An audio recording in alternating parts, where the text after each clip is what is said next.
Amigos de Teatro Crítico en Hispanoamérica, iniciamos hoy, retomamos hoy, después de este periodo obligado de descanso. Vamos a comenzar hoy planteando un tema que en el contexto hispanoamericano y particularmente mexicano tiene relevancia, porque como todos saben, ¿no?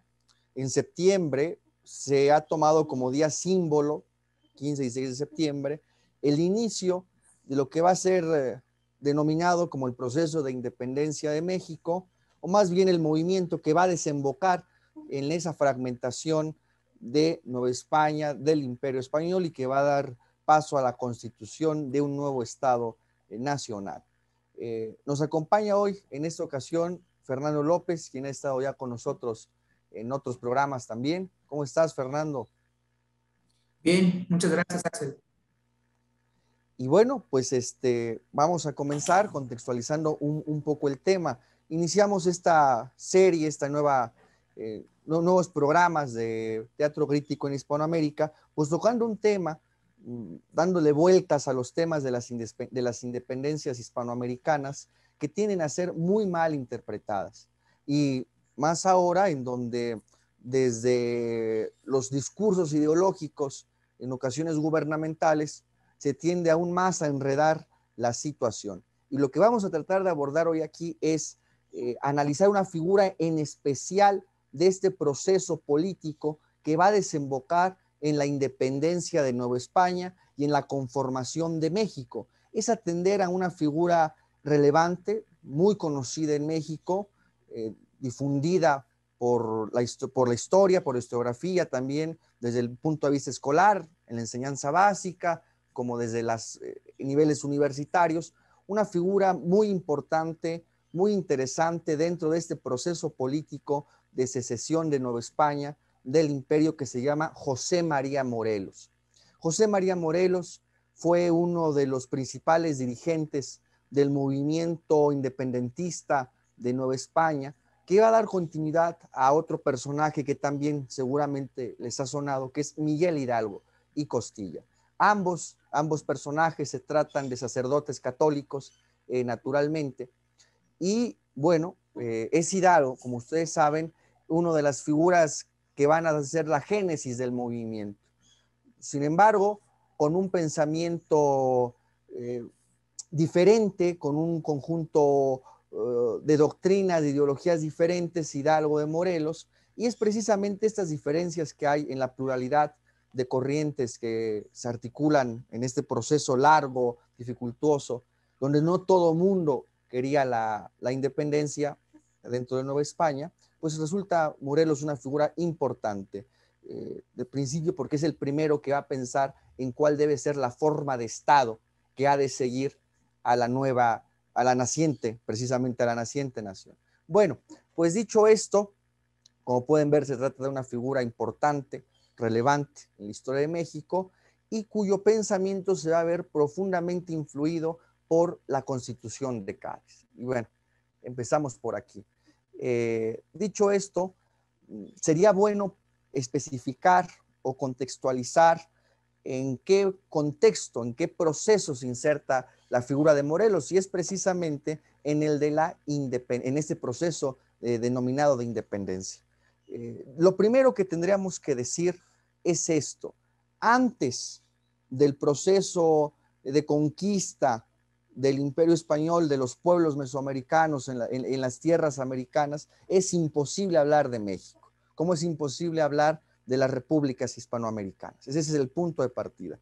Antes de este proceso de conformar instituciones políticas, económicas, culturales, religiosas, es imposible, dadas por el Imperio Español, es imposible hablar de los países hispanoamericanos. Es decir, resulta un anacronismo suponer que los pueblos que habitaban esta zona de Mesoamérica ya constituían México, había un estado, había una nación, y el problema es que se ha interpretado así.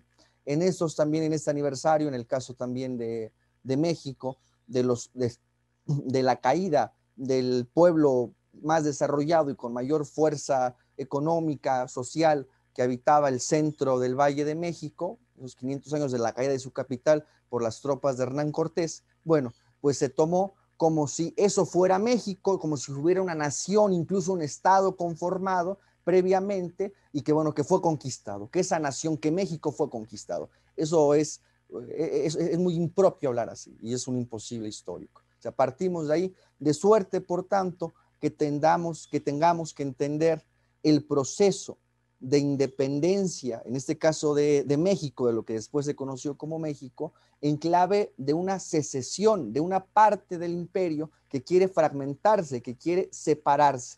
Ese es el punto de partida que tenemos que tener. Y en este momento, para no abusar yo más del uso de la palabra, quisiera pedirle a Fernando que nos comentara un poco en este contexto, con lo que hemos dicho, la situación también que se da en España. Adelante, Fernando, ¿cómo estás? Sí, por supuesto. Nuevamente, hola Axel, gracias por la invitación y un saludo pues a a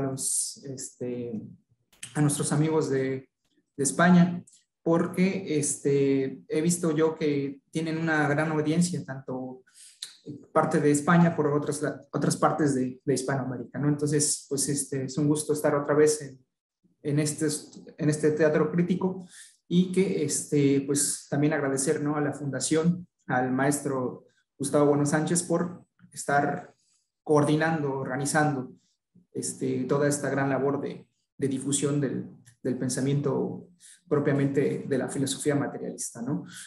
También agradecer a Marí por su, ahora sí, el detrás de cámaras, ¿no? Pues bien, Axel, tú ya lo has introducido muy bien. La idea de que se encuentra un México preexistente antes de la llegada de Hernán Cortés y todo el proceso de formación del virreinato de la Nueva España, pues es una cosa que ya en el siglo XXI ya es inadmisible, no se puede sostener esa tesis, una tesis mitológica, y, y pues bueno, vamos, es uno de los grandes lastres que tiene el gobierno y que en el fondo es una piedra, pues un dique para cualquier avance de integración americana, ¿no?, de los países hispanohablantes, países hispanoamericanos. Entonces, atendiendo a lo que tú comentabas, hay que entender que el proceso de independencia de las repúblicas o de las que se iban a formar, las repúblicas hispanoamericanas, surgen en un contexto internacional muy específico, ¿no? Habría que recordar que durante inicios del siglo XVIII en España hubo una serie de guerras, como la Guerra de Sucesión y posteriormente la Guerra anglo-hispánica, ¿no? Y ya entrado el siglo XIX, justamente en 1808, pues hay que contextualizar la expansión o más bien la invasión napoleónica, ¿no?, que fue lo que detona propiamente, pues, primero en España la guerra de independencia española y posteriormente, pues, se llega a plantear en Hispanoamérica, pues, estos procesos de autonomía o de independencia, pero a raíz de esta invasión. ¿Y por qué a raíz de esta invasión? Pues justamente lo que realiza la invasión napoleónica es la captura del rey. Hay que recordar que en ese momento el rey es donde reside la soberanía y a partir de ese momento pues se llega a cuestionar, se llega a preguntar, pues, bueno, si está el rey capturado, si el rey, pues no se encuentra, pues, dónde reside la soberanía, y bueno, es donde surge pues este cuestionamiento, pero tanto en España como en América, ¿no? Entonces, en ese contexto es donde surge, pues, o sea, puede decir que surge, que inician esos procesos de independencia, ¿no? Sí, efectivamente. Y esto incluso, digamos aquí, este programa que vamos a hacer, digamos, va para los auditorios de tanto de España como de Hispanoamérica, ¿no? Entonces, algunas cosas sonarán más, otras menos, pero vamos a ir tratando de que nos entendamos todos. En efecto, por ejemplo, en México, me refiero a lo siguiente, en la historia que se va enseñando a escala básica y que generalmente todo el mundo tiene, como ideas, por lo menos ahí generales, eso siempre se subraya.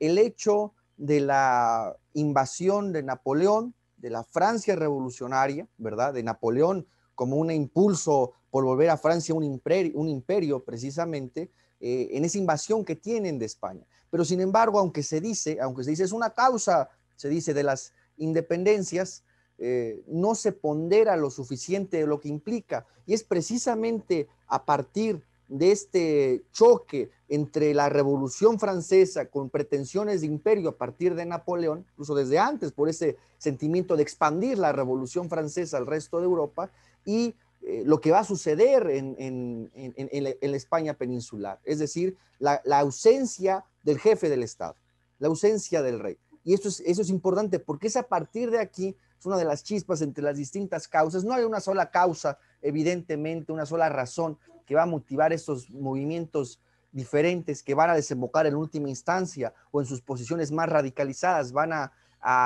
apuntar, a proyectar hacia la separación, a la fragmentación de este territorio, en este caso de Nueva España, del imperio.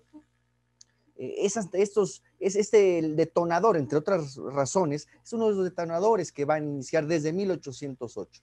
Preso el rey, entregado el reino prácticamente, ¿a quién le vamos a hacer caso? ¿En dónde reside lo que tú decías, la soberanía, en dónde reside esa autoridad? Hay un vacío de poder que se va generando. Eso es muy importante. Ahora, lo que hemos siempre dicho, los procesos de independencia en Hispanoamérica y en este caso concreto de México han sido un poquito más complejos de lo que se ha expuesto, ¿no? Eso es muy importante, porque generalmente eso se interpreta en una clave que podríamos definir de la siguiente manera. Se trata de una nación conformada, hay un México preexistente, no sabemos cómo, pero es una nación que en todo caso es conquistada por España.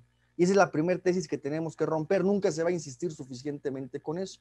Es precisamente producto del desarrollo institucional en sentido político, económico, social, jurídico, ¿no? Que va a haber en esas partes de la provincia, de esas provincias del imperio, en que se va a tener la materia de la que va a surgir la nueva nación. Es decir, eso podríamos decirlo así. Es Nueva España la materia de la que se va a formar el eventual nuevo Estado mexicano, la eventual nueva nación mexicana. Eso es muy importante. Digamos, es la base material de la nación mexicana. Esa es Nueva España precisamente. Y en ese contexto, simplemente para ir avanzando en el núcleo del tema, bueno, pues considerar esto.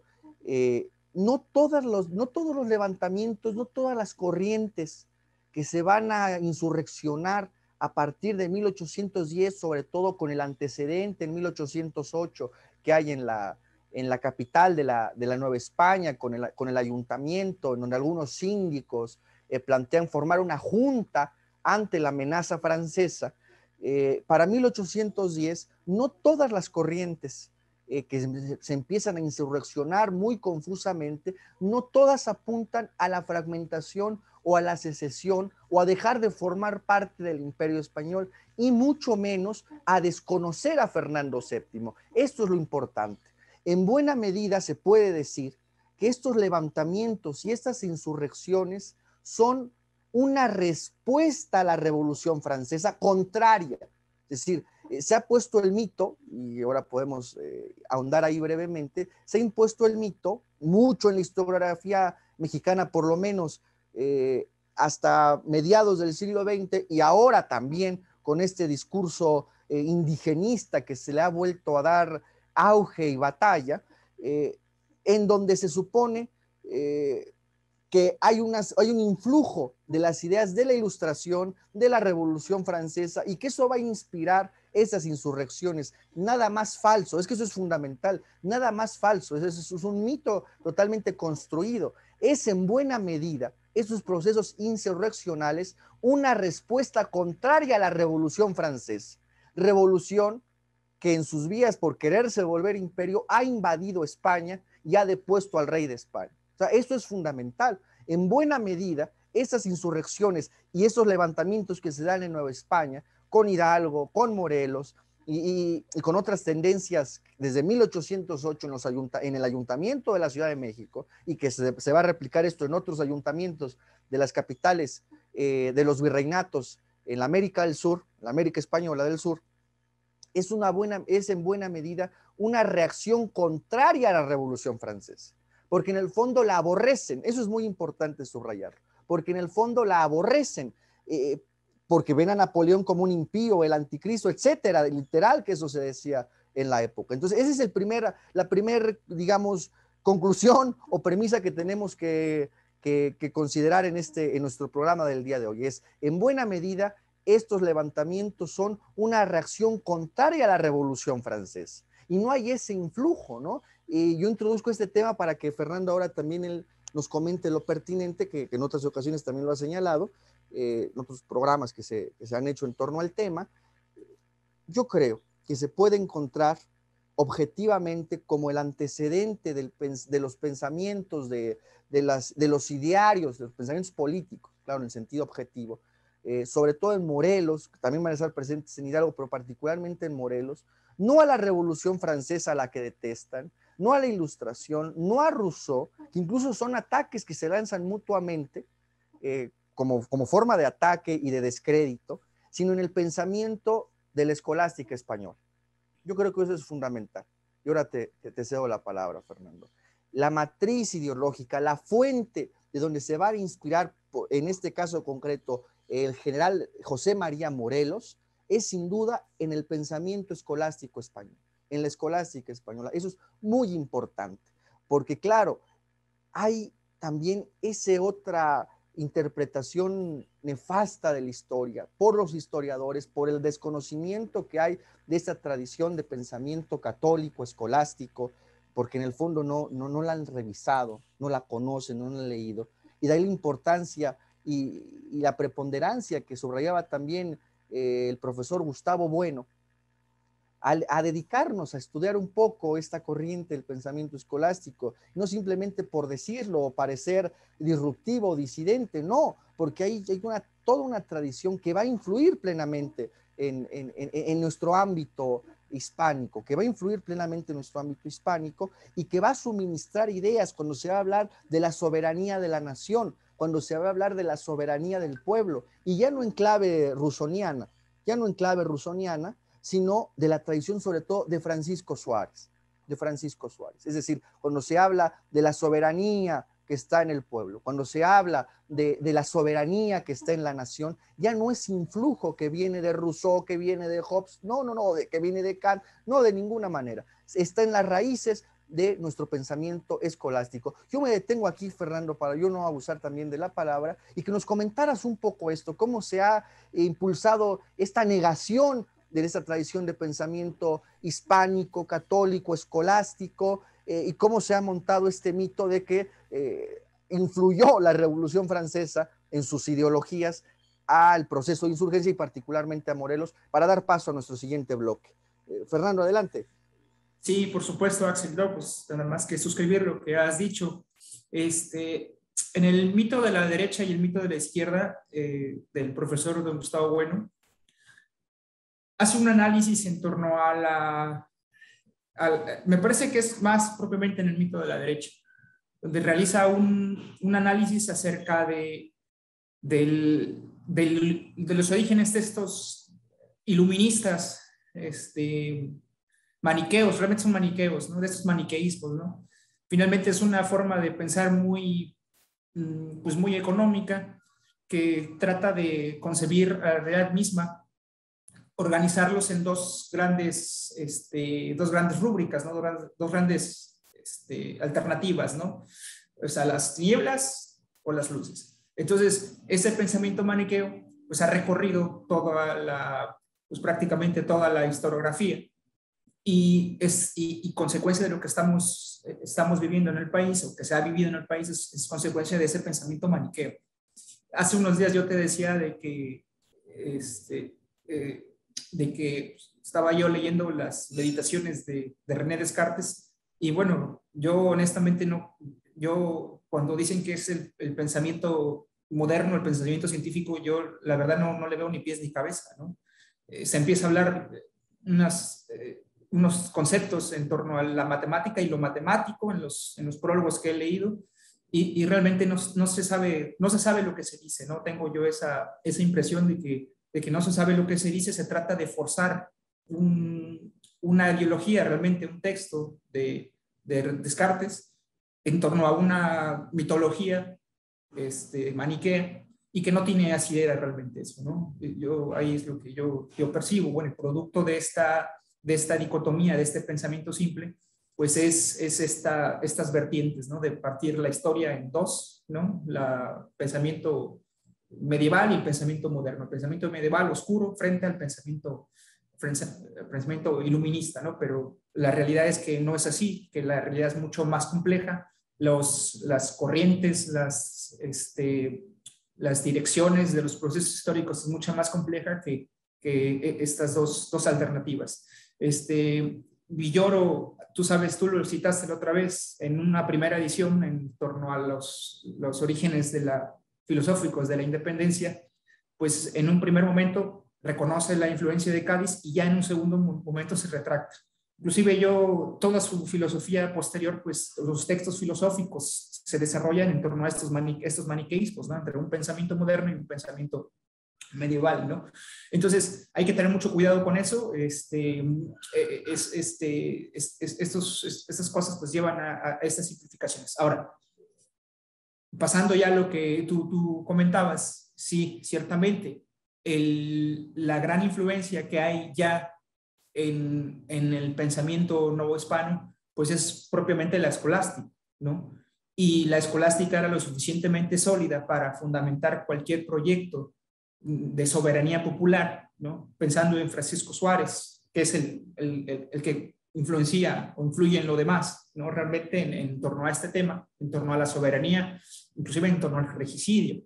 Hay un texto de un historiador que se llama Carlos Errejón en torno a la fundamentación de la independencia, de las raíces de la independencia filosóficas, y analiza ahí los textos que tenía el cura Hidalgo pues, en su momento, los textos que estaban antes y durante la vida del cura Hidalgo. Y bueno, ahí yo los invito a que los revisen para que vean que no nada más es Suárez, sino que son muchos escolásticos más, tanto de Europa como de la Nueva España, pues que tienen un pensamiento ya fundamentado y que fundamenta pues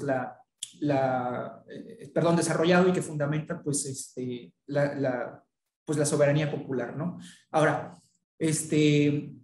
también hay que mencionar que el caso del cura Hidalgo, pues, y esto lo menciono también porque a partir de estas dicotomías pues no se entiende nada. Entonces, a partir de estas dicotomías no encaja porque el cura Hidalgo se ha presentado también con los recientes historiadores, pues, que haya sido monárquico, ¿no? Estaba yo ayer leyendo un texto en donde se le pregunta ya al final de que cómo él concebía, cómo empataba en querer la autonomía, pero siguiendo fiel a Fernando VII, ¿no? Entonces, para él no había contradicción alguna. O sea, él seguía siendo monárquico, fernandista, ¿no? Pero pretendía ya la independencia de España. Entonces, no hay una contradicción ahí, no es que la mitad del cerebro de Hidalgo tenga un pensamiento medieval y la otra mitad un pensamiento moderno, no, simplemente así era la situación ahí, y ese fue ¿cómo se llama? El desarrollo de su pensamiento.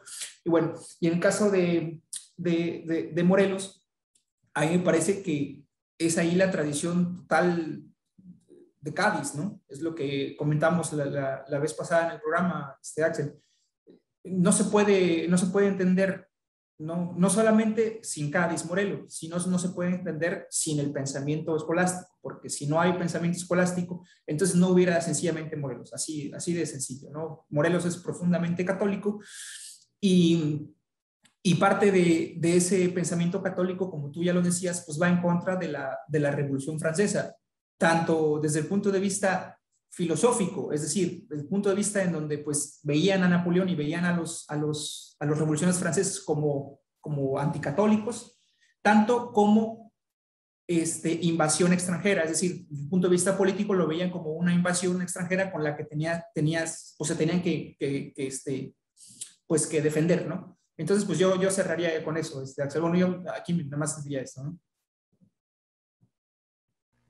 Claro, Fernando, y es insistir en esto, ¿no? Por lo menos hemos llegado para ir articulando, dándole unidad a lo que hemos diciendo. Uno, partimos nosotros, y yo creo que eso es muy necesario insistir, ¿no? O sea, eh, al inicio, estas insurrecciones que se dan, estos movimientos que se dan de una vertiente autonomista en un primer momento, no todas esas corrientes van destinadas, y eso hay que subrayarlo, a unidireccionalmente pedir la secesión. Eso va a ser un proceso. En el caso de Hidalgo, ni Hidalgo ni Allende, al momento del inicio del movimiento, para pasar a la parte de Morelos, están pensando con claridad. Ignacio Allende es un militar de carrera, criollo también, que va a acompañar, o van a ser dos figuras relevantes en la conducción del movimiento en los primeros albores de este proceso.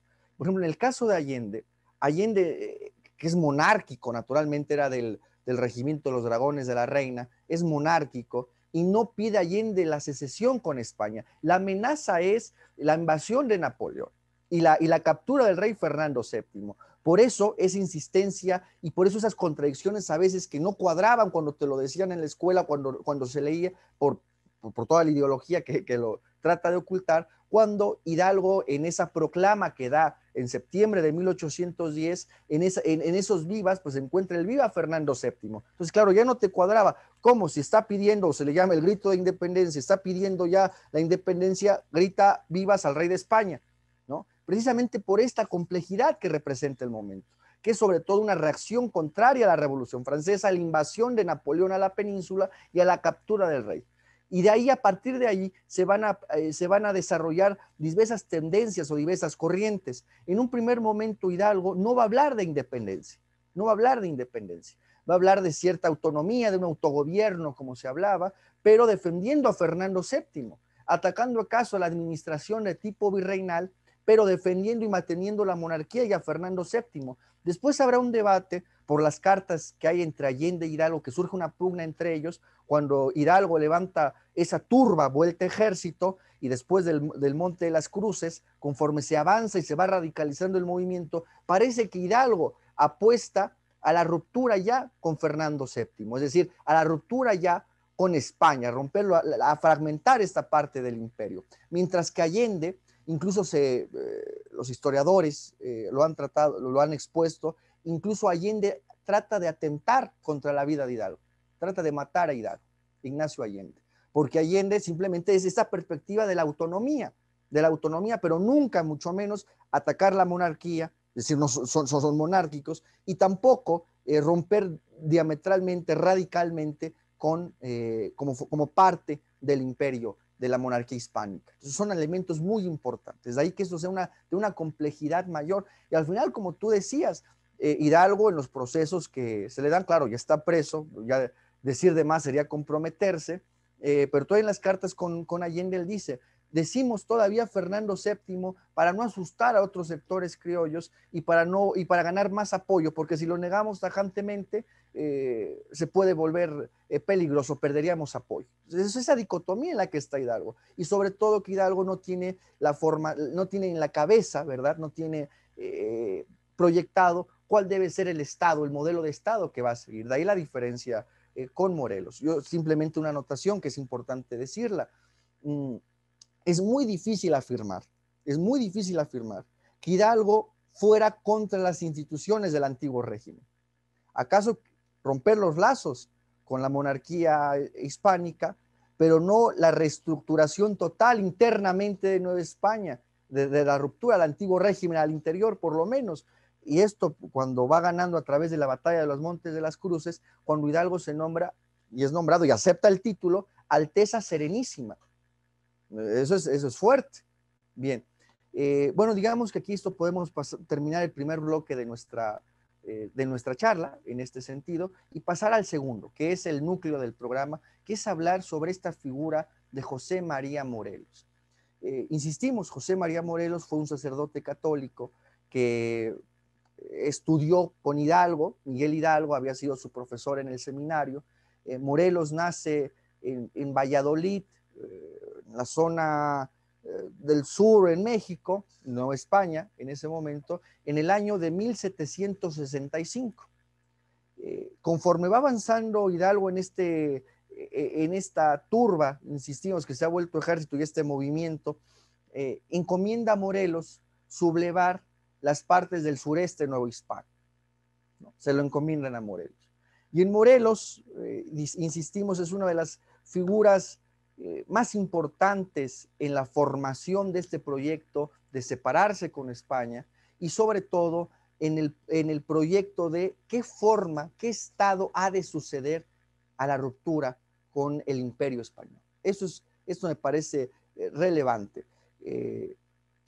Morelos, que es un sacerdote católico, va presentando también distintas evoluciones en su conducción, cuando él está a la cabeza del movimiento. Finalmente Hidalgo es fusilado muy rápidamente después que ha iniciado esta insurrección en 1811, y Morelos va a quedar con la conducción del movimiento al lado de otra figura, al lado de otra figura. Yo me detengo también para que Fernando haga las anotaciones pertinentes.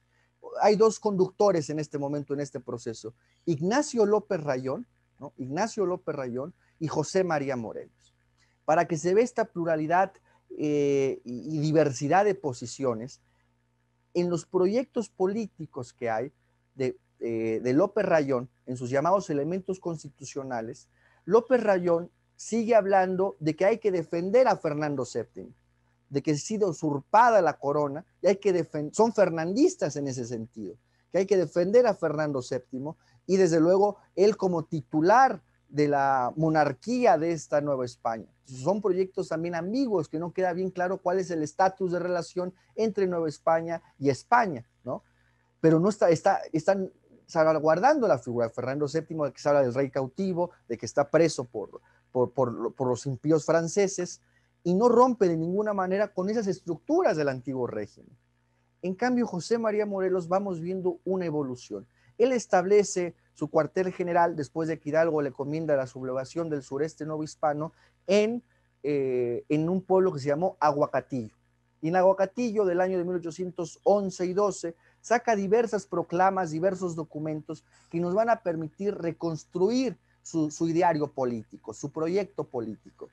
Y se ve una evolución todavía en 1811, a principios de 1812, se habla de Fernando VII, en esos proclamas que lanza desde su cuartel general en Aguacatillo. Todavía se habla de Fernando VII, del rey cautivo, pero insistimos, sin quedar claro este estatus de cuál debe ser la relación entre un proyecto de autonomía o de separación, pero respecto a España, pero Fernando VII sigue manteniéndose como monarca, es decir, hay una gran ambigüedad en ese sentido. Y presenta una evolución ya para 1813-14, en que Morelos va a plantear, va a exponer su ideario de manera más sistemática, y en donde Morelos, siendo un sacerdote católico, apuesta por la república, por la república. Eso es muy importante, por una república y por la formación y el principio de que la soberanía reside en la nación. Entonces, muy radical en este contexto. Ahora, aquí está el otro aspecto que hay que subrayar.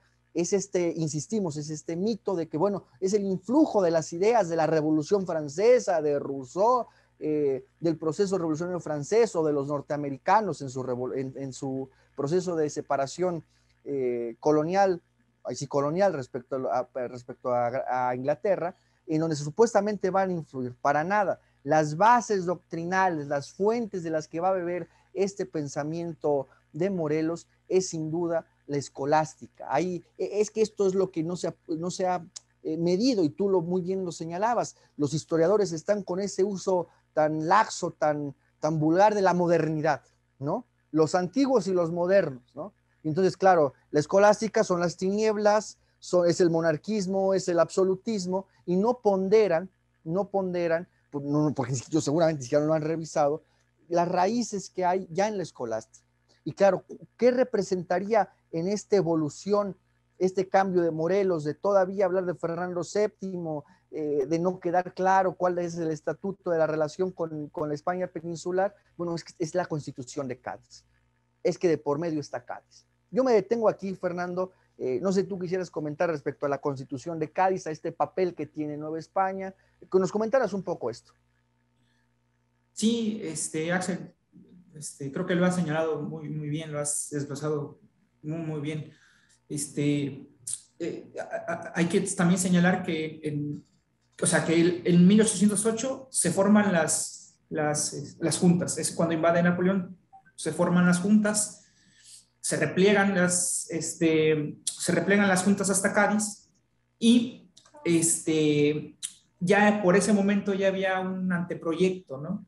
Existe un anteproyecto que es el que llega a las Américas, llega al continente americano, y pues ese anteproyecto es el que tienen o el que leen tanto Rayón como Morelos, ¿no? Porque uno puede decir, no, pues es que fue el mismo año, ¿cómo? ¿No? Entonces fue en distintos meses, entonces, no, realmente ya existía el anteproyecto aquí en América, en la Nueva España, ya se tenían noticias de ello. Inclusive el cura Hidalgo, estaba yo también leyendo, revisando hace unos días, no revisando, más bien escuchando una ponencia, en donde se sostenía que el cura Hidalgo intentó asistir a Cádiz, o sea, ser representante. Es lo que se manejaba en esa ponencia, que lo intenta, pero que no lo logra. O sea, es decir, abonando lo que tú decías, que no queda claro bien el proyecto de Hidalgo, ¿no? Por tanto, la reivindicación de Hidalgo en estas fechas a mí me parece que pues es desafortunado, ¿no? Porque yo creo que o sea, es decir, si se quiere enterrar a Iturbide, pues ¿por qué rescatar a Hidalgo como algo que no fue, ¿no? Como algo que no fue? Entonces, esas nebulosas, esas indecisiones de Hidalgo, pues dan a pie de que actualmente hoy pues, existan debates en torno al proyecto de Hidalgo, es decir, si quería romper con Fernando, si se decantaba él al final por Fernando o no se decantó, ¿no? Entonces hay mucha especulación, mucha teoría sobre eso todavía. Entonces, en lo que tú señalas, Axel, ya promulgadas o ya instaladas las Cortes de Cádiz, pues hay que mencionar que aquí en la Nueva España rigen, ¿no? Es decir, que aquí en la Nueva España o sea, son las que rigen, se establecen las diputaciones provinciales justamente por el proyecto de Cádiz, en donde participan inclusive novohispanos como el propio Ramos Arizpe, ¿no? El propio Juridí Alcocer, que la otra vez también lo mencionábamos. Y que, pues, no solamente tiene noticias López Rayón, sino también la propia administración de la Nueva España, que es esa administración novohispana la principal opositora a las Cortes de Cádiz. ¿Por qué? Porque las Cortes de Cádiz, que se presentaban frente al gobierno napoleónico, también había una pluralidad de ideas, también, ¿no? Pero que aquí me da la impresión de que se interpretaban como cortes completamente liberales y que por ejemplo, la figura del virrey se elimina y se nombra jefe político, pero el jefe político de la Nueva España se iguala al jefe político de las demás provincias, de las provincias internas de Oriente, de las provincias internas de Occidente. Entonces, al virrey, que en ese momento Félix María Calleja, se le nombra jefe político, y finalmente o sea, es el primero en atentar con la aplicación de las Cortes de Cádiz, ¿no? O sea, la administración novohispana es la primera en atentar contra la aplicación de las Cortes de Cádiz.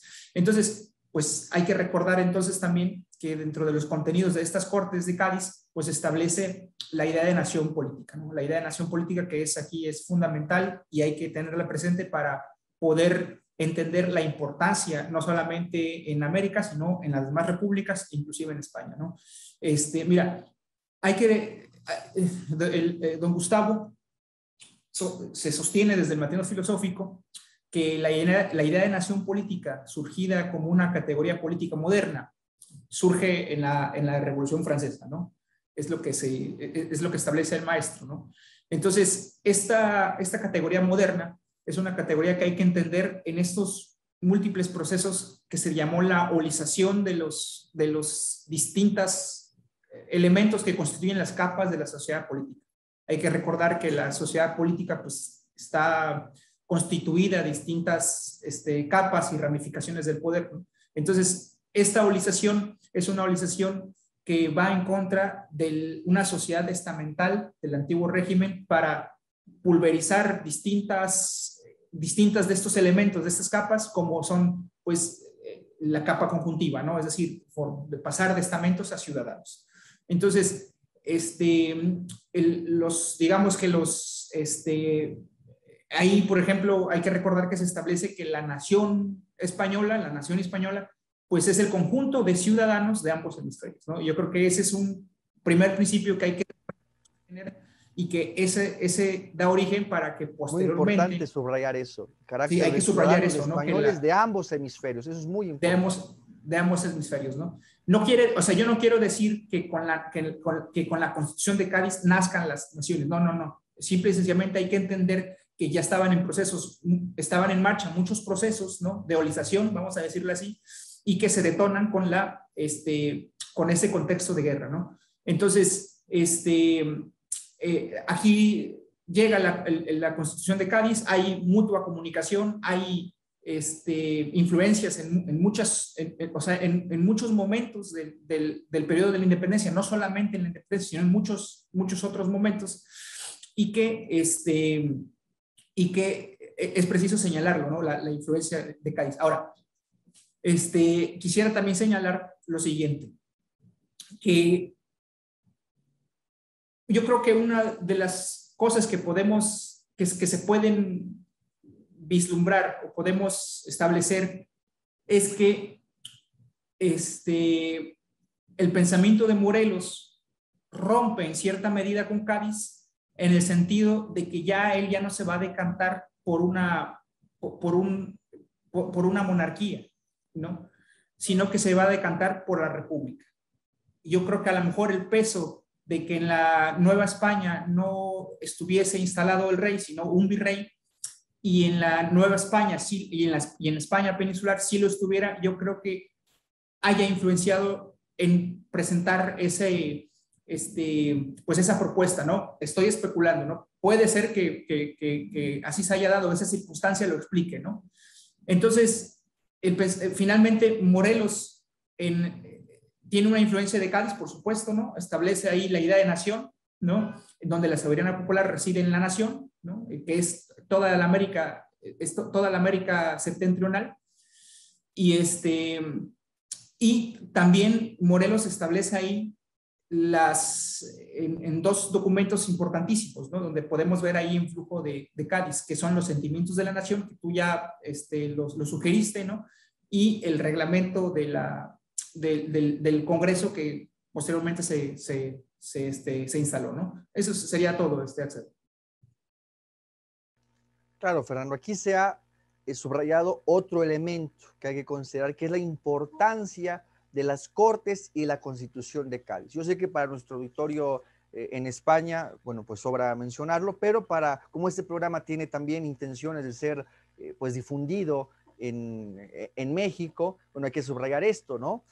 Una vez que es invadida la península, es invadida la España peninsular por las tropas de Napoleón, cuando es preso el rey, bueno, pues ante este vacío de poder es el surgimiento de estas juntas y de estas cortes que van a desembocar en la articulación de una nueva constitución, que van a perfilar un proyecto político en España contrario al antiguo régimen. Eso es muy importante, ese es el liberalismo que ha surgido en España, eso es muy importante, que es diferente, bastante diferente a la Revolución Francesa, eso es muy importante.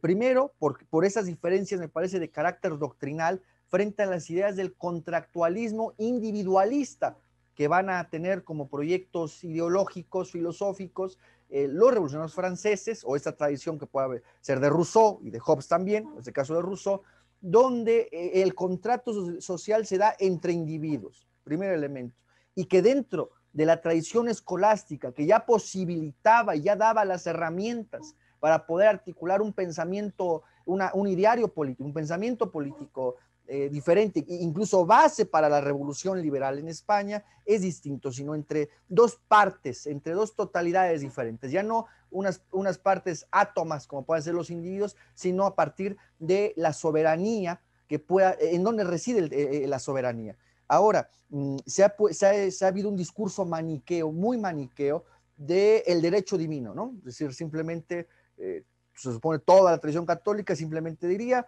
que el poder, la soberanía generada por Dios y la da sin más, sin mayor intermediación a la figura del jefe del Estado, al rey, al monarca. Bueno, digamos, hay dos cabezas en esta tradición, la perspectiva de Suárez y de Mariana, con los distintos autores que subyacen a ellos o que son glosadores de esas posiciones. En Suárez, donde esta situación, Dios, ser el generador, ¿verdad? El creador del universo, bueno, pues este poder lo da a la comunidad política, es decir, al pueblo. Y de ahí hay un acuerdo una especie de delegación, un acuerdo en donde surge la figura del rey soberano. Pero pasa entre el pueblo y el príncipe, eso es muy importante, entre esas dos totalidades, entre esas dos partes. Y la otra en donde, bueno, la soberanía simplemente reside en el pueblo, el poder está en el pueblo y simplemente hay una cuestión funcional, digamos, de paso de autoridad, riqueza más bien la tradición de Mariana. Eso es muy interesante, es decir, que el pueblo no puede entregar su soberanía que le pertenece y simplemente de manera funcional se le da este mando al rey. Esa es la tradición, por ejemplo, de Mariana. Y es sin duda estos elementos los que van a influir tanto en la Revolución Liberal Española como en la independencia de Nueva España o en este proceso de secesión de Nueva España. Eso es muy importante. Hay un artículo que recomendamos mucho a nuestro auditorio, pueden buscar rápidamente en internet, que se llama el mito de la ilustración en la independencia, una tradición inventada. Ya lo pueden buscar bajo ese título de Alfredo Ávila, un historiador de la Universidad Nacional Autónoma de México, en donde él, a través de la historiografía de las distintas corrientes de la historia, de estudios históricos sobre el proceso de independencia en México, han identificado esto. Es decir, que no es por nuestra parte una cuestión casi de deducción trascendental, sino que tenemos los documentos, los elementos para poder identificar incluso filológicamente, ¿no?, las influencias que hay de estas tradiciones. Ese es el primer elemento. Y el segundo elemento es la Constitución de Cádiz, ¿no? Es decir, por una parte esa tradición y por otra parte la Constitución de Cádiz. Es decir, esto va a influir fuertemente en José María Morelos. Yo al respecto, para dar datos concretos, Morelos va a convocar a un congreso para tener el proyecto de una constitución, por una nueva constitución. Esto en el año de 1813 y 14 se da en este proceso. Y Fernando ha subrayado dos documentos muy importantes al respecto. Uno son el texto que se conoce como Los Sentimientos de la Nación. Fíjense el término, también el uso del término nación, eso es muy importante. Es por Cádiz también. O sea, ese es el uso del término de nación en el sentido político por Cádiz, eso es muy importante. Que van a ser, digamos, una serie de tesis generales o de aspectos generales que han de inspirar el desarrollo y la expedición de una nueva constitución. En este texto, vale la pena leerlo para nuestro auditorio, se dice lo siguiente: Sentimientos de la Nación, que se dan en septiembre 14 de 1803. Que la América es libre e independiente de España y de toda otra nación, gobierno, monarquía, y así se sancione dando al mundo las razones. De ahí la relevancia de Morelos. Es dentro de los grandes conductores de este movimiento el primero que explícitamente, que ya expone con toda claridad esa separación y esa fragmentación con el Imperio Español, que viene a ser más complejo este proceso, que no es un día que se levanta Hidalgo y ya la independencia y todos lo siguen y ya surge después una nación libre. Pues no será así. Incluso es tan fuerte el fernandismo que existe, que uno de los grandes juristas, jurisconsultos, intelectuales que van a rodear a Morelos, que es Carlos María de Bustamante, pueden buscar así, Carlos María de Bustamante, en las propuestas que le hace a José María Morelos, todavía habla de que hay que rescatar a Fernando VII, que ha sido usurpado el trono. Entonces vean, todavía en el propio entorno de Morelos es esta presencia fuerte de este fernandismo, de la figura de Fernando VII, y de aquí que Morelos exponga este aspecto de ruptura ya clara respecto a España.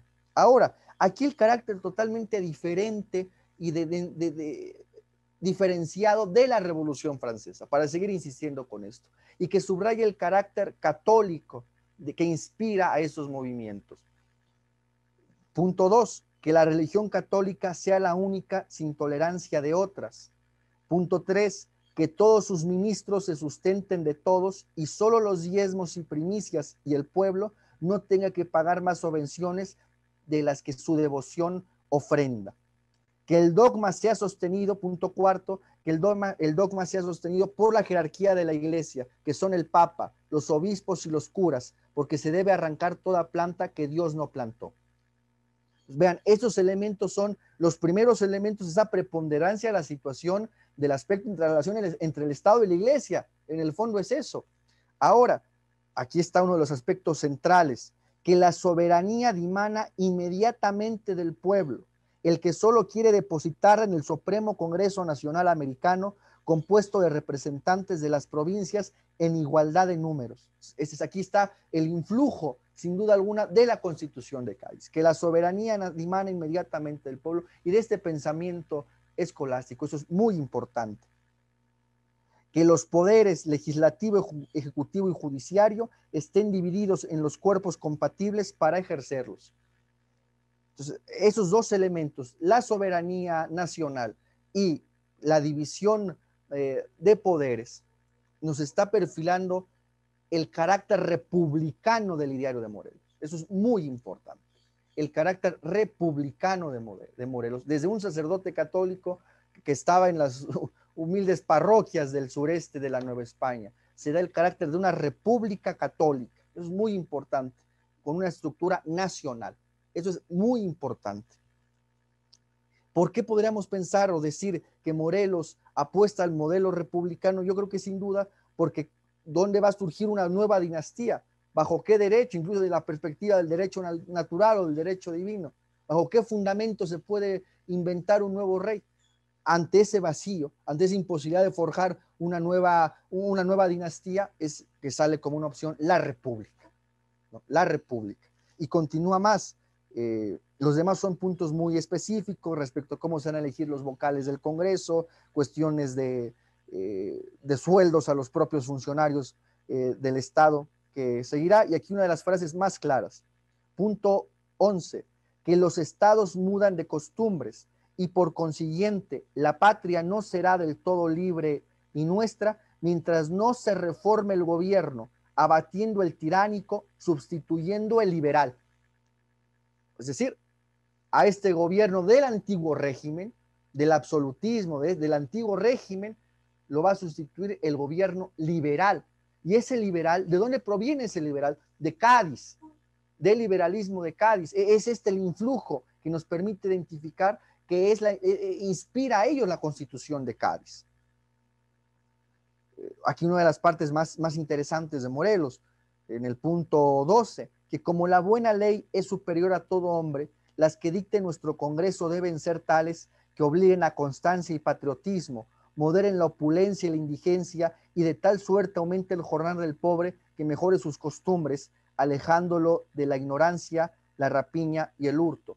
Y otro de los puntos fundamentales que nos permite identificar este influjo de la formación de la nación política. Dice Morelos que las leyes generales comprenden a todos, sin excepción de cuerpos privilegiados. Es esta holización a la que Fernando está haciendo referencia, de la destrucción, de la liquidación de esa estructura estamental en que estaba formado el antiguo régimen. Y que estos solo sean en cuanto al uso de su ministerio. Es decir, esos son los elementos que van a estar influyendo en Morelos. Y bueno, simplemente para cerrar y detallar esto, que la esclavitud se proscriba para siempre. Y lo mismo la distinción de castas, quedando todos iguales y solo distinguirá a un americano del otro el vicio y la virtud. Es la implantación de la idea de nación política en Nueva España, que no está en Hidalgo de esta manera, que no está en López Rayón, en otra de las figuras importantes, Ignacio López Rayón, y que están en Morelos. Y que eso es el influjo claro y decidido de la Constitución de Cádiz, de ese proceso que se está dando en España. Y en fin, esto vale la pena decirlo para que se vea la importancia y la diferencia con la Revolución Francesa. Que en la misma, es decir, en la misma Constitución, en su punto 19, se establezca por ley constitucional la celebración del día 12 de diciembre en todos los pueblos dedicados a la patrona de nuestra libertad, María Santísima de Guadalupe, encargando a todos los pueblos la devoción mensual.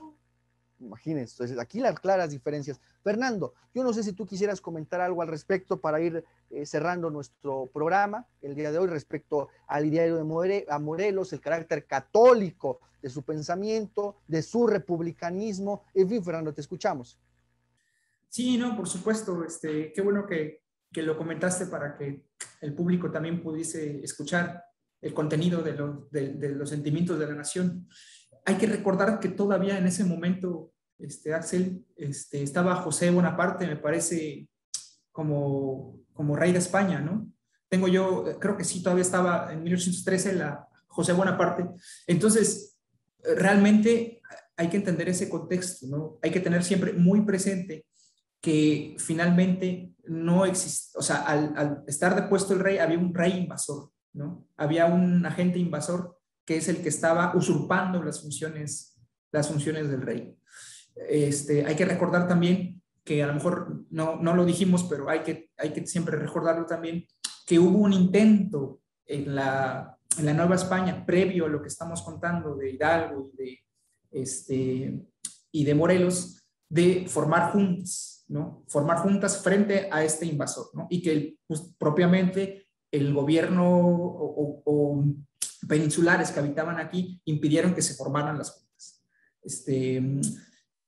Yo creo que es fundamental recordar que el pensamiento o que el ideario de Morelos, y no solamente también de Morelos, sino también de Rayón, inclusive de todos los agentes que fueron a Cádiz como diputados, pues la presencia del catolicismo era fundamental. Fundamental. Eso hay que tenerlo siempre presente, ¿no? Y era fundamental porque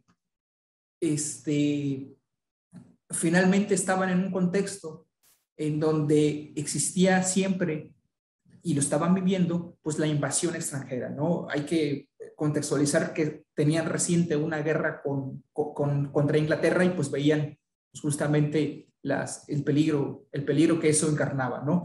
Y justamente pues hay que recordar también que el rey Jacobo I fue el que manda a quemar el texto de Suárez, el libro La defensa de la fe, justamente porque señalaba los errores del anglicismo, ¿no? Del anglicanismo más bien, desde su origen con el rey de Inglaterra que se casa con Ana Boleyana, rompe con la tradición católica para fundar el anglicismo, pues ya Suárez señalaba el error que conllevaba eso, ¿no? Entonces hay que tener presente siempre esa influencia de Suárez, esa influencia de la escolástica, pues en el pensamiento, en la tradición novohispana.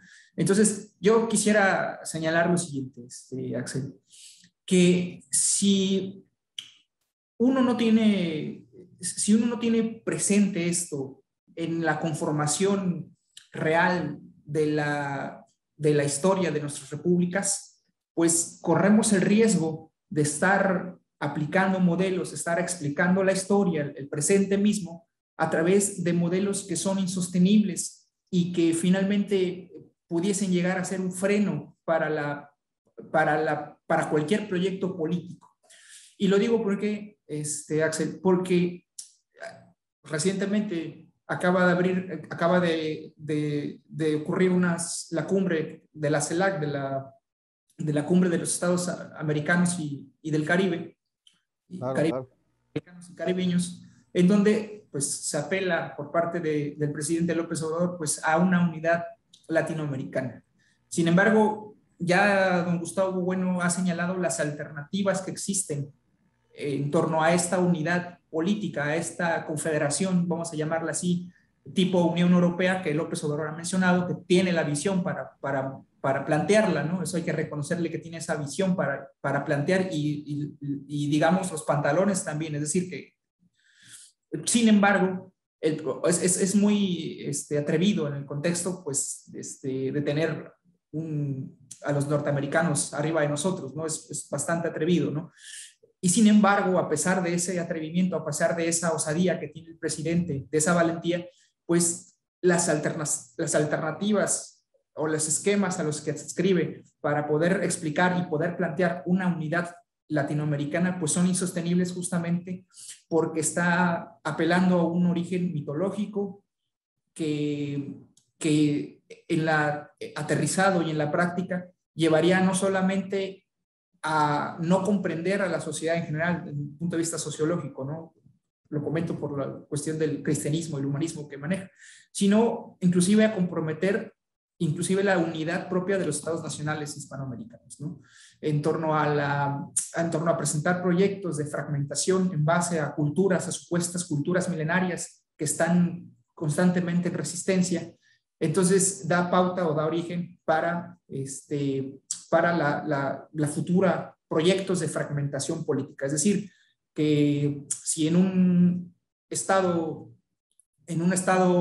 de la República Mexicana se encuentran proyectos de secesión futuros, ¿no? O proyectos políticos en base democráticos, vamos a llamarla así, que apelen a una supuesta democracia, una supuesta identidad, ¿no?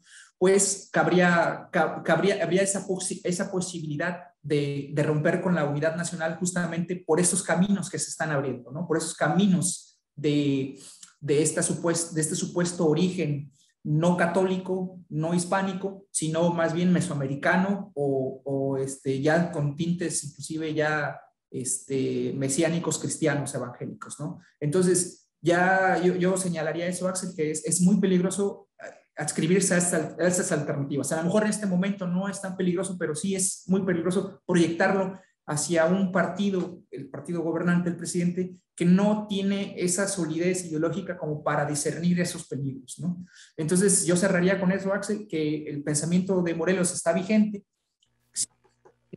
y que nuestras sociedades siguen siendo católicas, siguen siendo muy católicas, diría yo, que, que aquí no cuadra, simplemente no cuadra el pensamiento, vamos a llamarla así, el supuesto pensamiento moderno, simple y sencillamente no cuadra, el subjetivismo anglosajón aquí tampoco cuadra.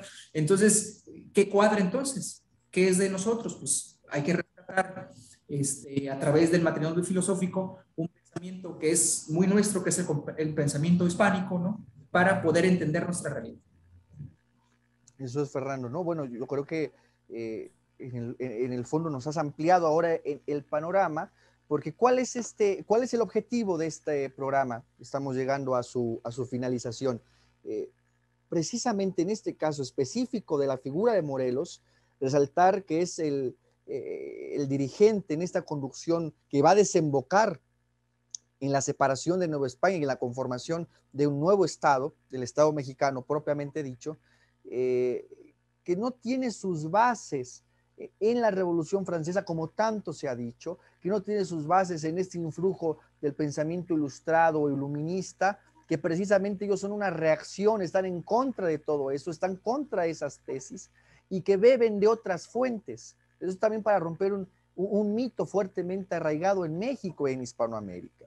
Y en términos generales, por los imperios o fuerzas contrarias en esos momentos, fueran imperios en otro momento, o al menos hayan quedado como fuerzas muy adversas a lo hispánico. Eso es muy importante.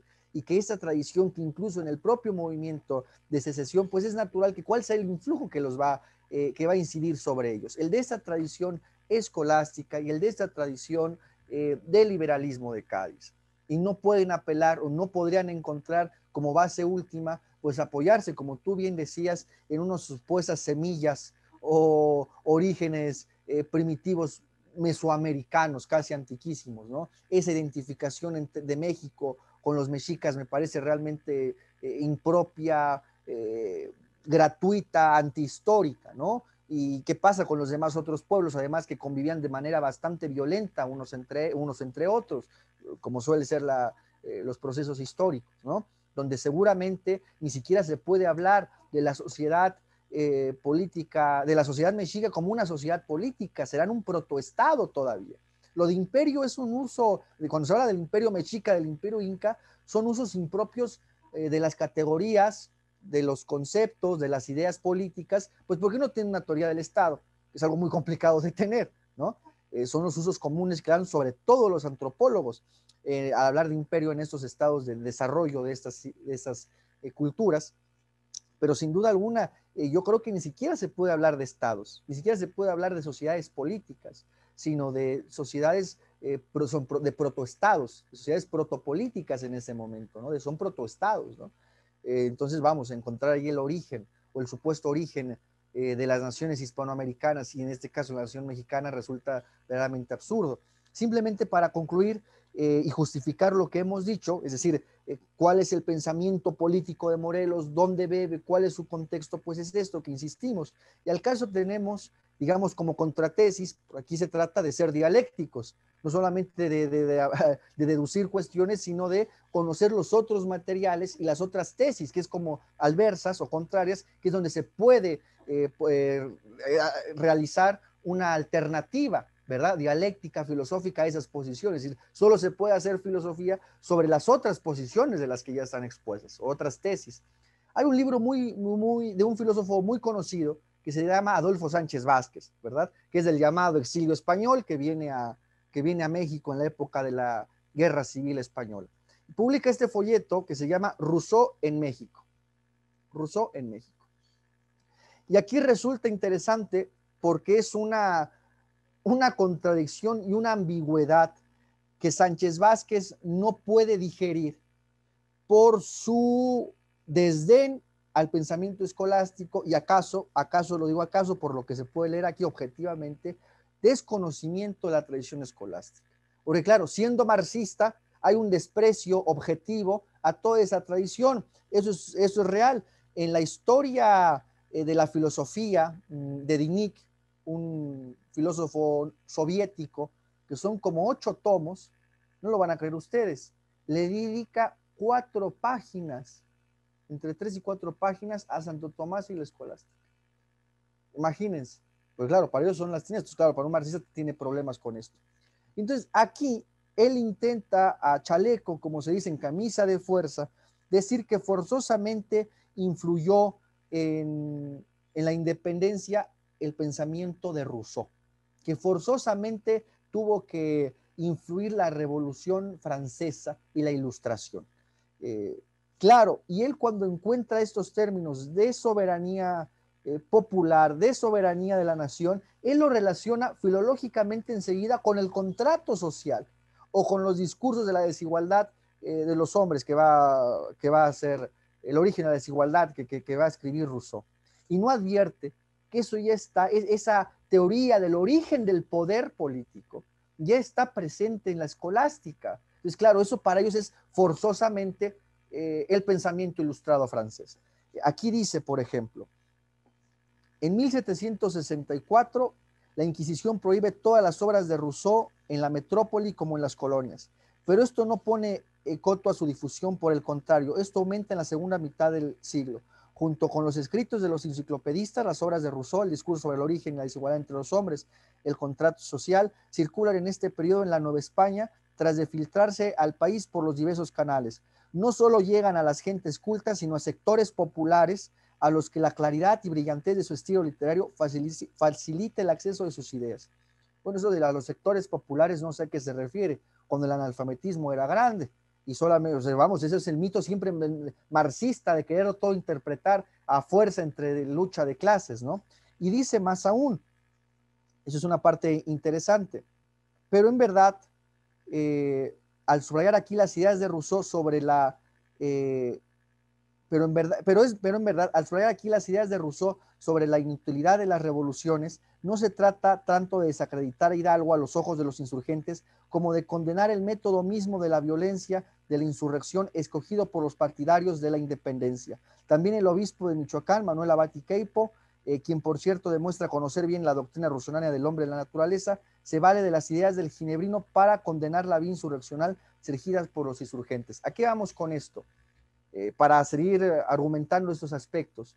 El ataque de afrancesados se va a dar de los insurgentes a las figuras del antiguo régimen del virrey, como de las estructuras del antiguo régimen hacia los insurrectos. Es decir, es una ofensa que se lanzan mutuamente. ¿Por qué? Porque desde el lado de los insurgentes, llamados así, digamos globalmente, acusan de que ellos han entregado el reino a los franceses y la religión a los franceses. Y a su vez, desde las autoridades del antiguo régimen se les acusan que se inspiran ellos en las ideas de los ilustrados franceses. Pero vamos, ni una ni la otra en ese sentido. Es decir, esto demuestra que no está como ideología, como doctrina, por lo menos en este caso en Morelos concretamente, este influjo, ¿no? Y bueno, lo que viene a decir aquí Sánchez Vázquez es que hay una dualidad y una contradicción, que les influye Rousseau por la idea de la soberanía popular, que es distinto, hay que distinguir eso, soberanía popular y soberanía nacional, pero bueno, eso es otra historia, que eso les influye por Rousseau, pero que hay una contradicción con la tradición católica y que eso es un bloqueo al pensamiento revolucionario francés. Esa es la tesis de Sánchez Vázquez, pero también ambas son gratuitas, porque tampoco se puede fundamentar ni documentar este influjo en Morelos o en los insurgentes. Ahora bien, porque ¿qué lo bloquea? El catolicismo, el profundo catolicismo de ellos los bloquea. Ahora, por último, para que esto no se vea como gratuitamente, ¿no? José María Morelos tiene sus tesis, él fue bachiller, se graduó en bachiller y se publicaron sus tesis en una edición del Instituto de Investigaciones Históricas de las Revoluciones en México. Y aquí se puede uno dar cuenta, en latín, en el más estricto ortodoxo latín, en la tradición más escolástica, más estricta y dogmática en el buen sentido, pues que aquí está el influjo de ellos. Es decir, que no son extravagancias nuestras, sino aquí está este influjo de Morelos. Incluso el influjo también de Cádiz. Carlos María de Bustamante, que es uno de los juristas que van a acompañar a Morelos, escribe en el año de 1817 una loa a la Constitución de Cádiz. Una loa. Y bueno, a partir de esos sentimientos de la nación se va a surgir una nueva constitución que se va a llamar el Decreto para la Libertad de la América Mexicana. Decreto para la Libertad de la América Mexicana. ¿Y qué es la Constitución? Y al margen de que ahí se exponga el modelo republicano de Estado, todo lo demás en sus especificaciones de vocales, de diputaciones provinciales, etcétera, es Cádiz completamente. Es Cádiz. El cobro de impuestos en la organización interna territorial es Cádiz, indudablemente.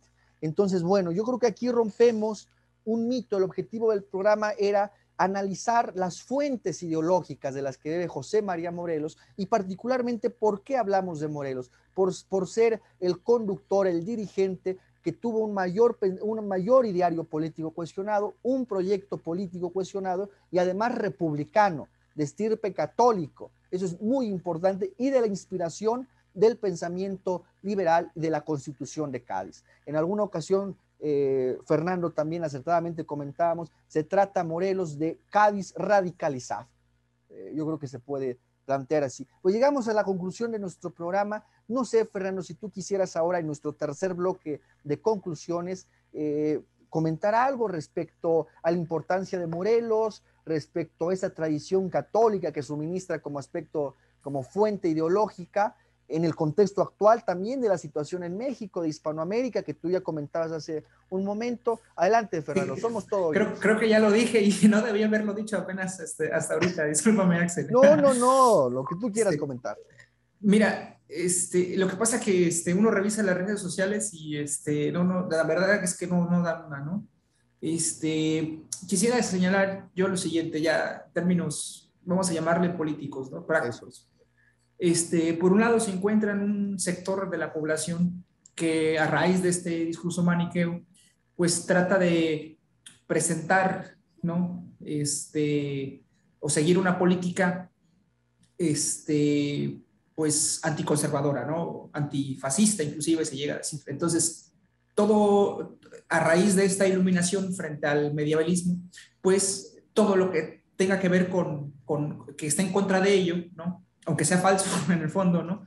Pues es producto del pensamiento progresista moderno, ¿no? Es decir, en el fondo, esta idea de estas izquierdas progresistas se adscriben a esto, ¿no? Entonces, sería moderno, pues, el aborto, ¿cómo se llama? El matrimonio homoparental, los movimientos LGBT, ¿no? El abrazar estas ideas de la madre tierra, estas cuestiones gnósticas, ¿no? estos movimientos gnósticos también.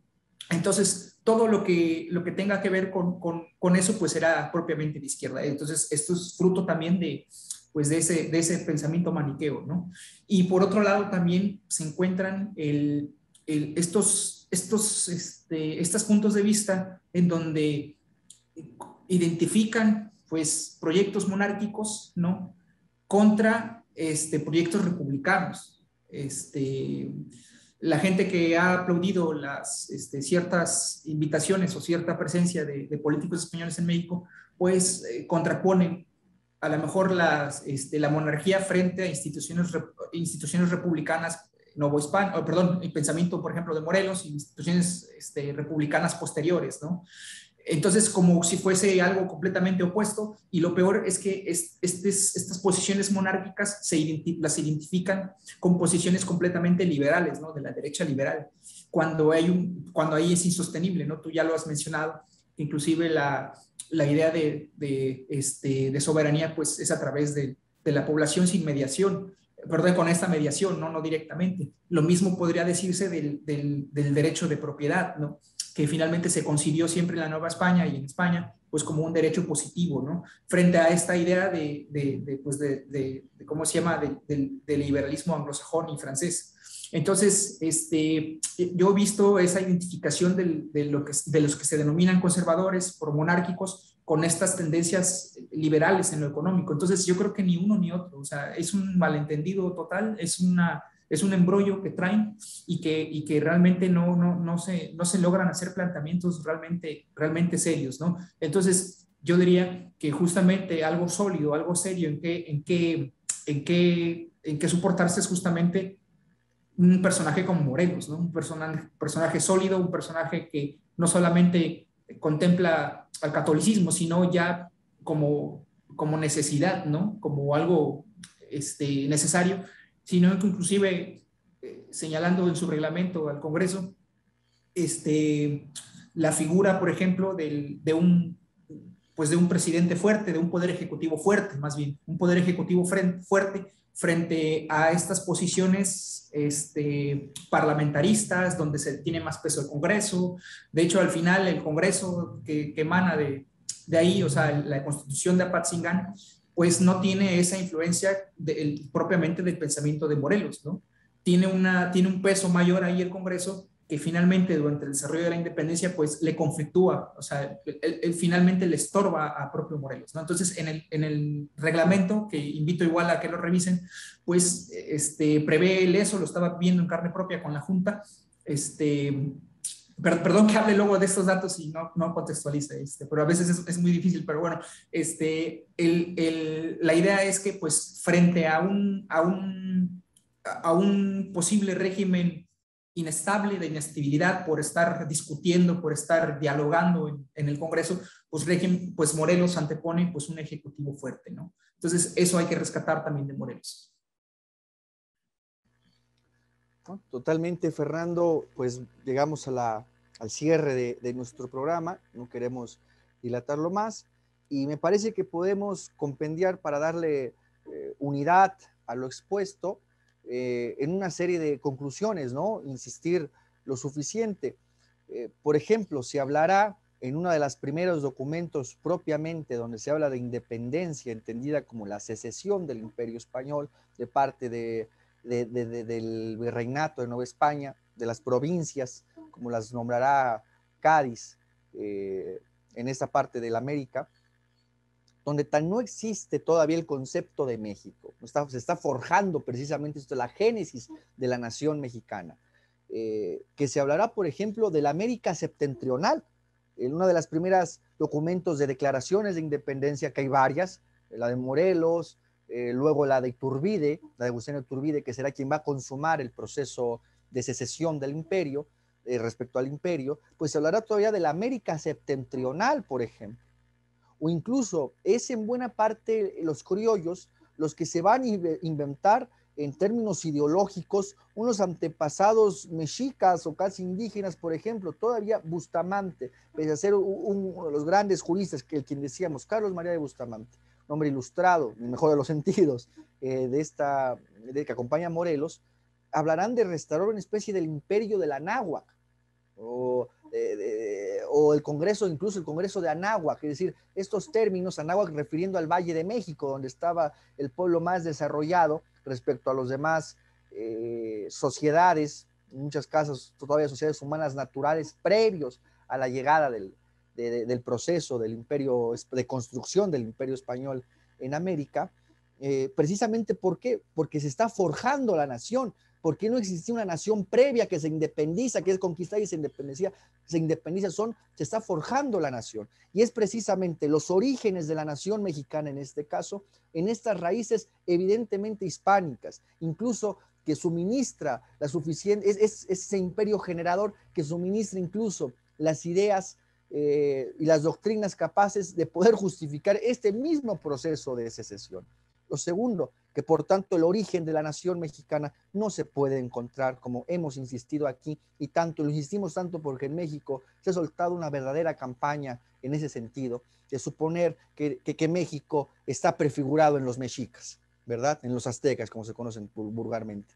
Y es una primera conclusión. La segunda conclusión es Morelos es una figura fulgurosa verdaderamente de este proceso de construcción de historia, de la historia propiamente nacional, de la historia de México, en donde de estas raíces católicas, escolásticas, del liberalismo de Cádiz, se prefigura la construcción del nuevo Estado, y es la forma en que México saldrá a la luz a la historia universal, ¿no? Precisamente, en Morelos encontramos una de las figuras más sólidas doctrinariamente que bebe de estas fuentes, que bebe precisamente de estas fuentes. Y nuestra tercera conclusión, totalmente ligada a la primera, es que dedicamos este programa a esta figura de José María Morelos, porque me parece interesante exponerla tanto para nuestro auditorio en España como nuestro auditorio en México, y que tenga la amabilidad de vernos en Hispanoamérica, de cómo se dan estas dialécticas, de que los procesos que van a desembocar en la secesión y en la conformación de otros estados y de otras repúblicas es variopinto, no es unidireccional, son procesos largos en el caso de Nueva España para que se reivindique finalmente la ruptura respecto a la corona española, y en donde además encontramos aquí un pensamiento claramente republicano y liberal que tiene esas inspiraciones a las que ya hemos insistido una y otra vez. Ese fue el objetivo, de ahí la importancia y la trascendencia de Morelos, y romper con estos mitos sobre cuáles son los orígenes de la nación mexicana, de la independencia, en este caso, que va a desembocar en este proceso de independencia y de conformación de un nuevo Estado nacional bajo estas ideas, y en donde Cádiz influye de una manera tajante y radical. Bueno, pues llegamos aquí a la conclusión de nuestro programa. Espero haya sido útil esta charla que hemos tenido con Fernando. Muchas gracias, Fernando, por acompañarnos. No, gracias a ti, gracias a ustedes. Y bueno, quedamos aquí acordados que vamos a dedicar otros 2 programas a estas relecturas de la historia de México, donde sin duda alguna son las coordenadas que nos permite el materialismo filosófico de Gustavo Bueno. Dedicar un programa a la consumación del proceso de independencia, Agustín de Iturbide, que hay todo un debate también en México, un uso ideológico muy mal hecho de unos y de otros, ya los pondremos en su momento, y otra de las figuras más relevantes, que siendo de la derecha primaria mexicana, es uno de las más grandes de las más grandes trascendencias políticas, que es Lucas Alamán, porque es uno de los que van a propugnar por la unión hispanoamericana desde una perspectiva hispanista, y que incluso le va a escribir a alguien de la derecha primaria, como es Lucas Alamán, a Bolívar, para tratar de contener a los anglo-yanquis, a los ingleses que vienen ya, que van por el Río de la Plata también, y a los norteamericanos que vienen, a los norteamericanos estadounidenses que vienen por el norte de México, ¿no?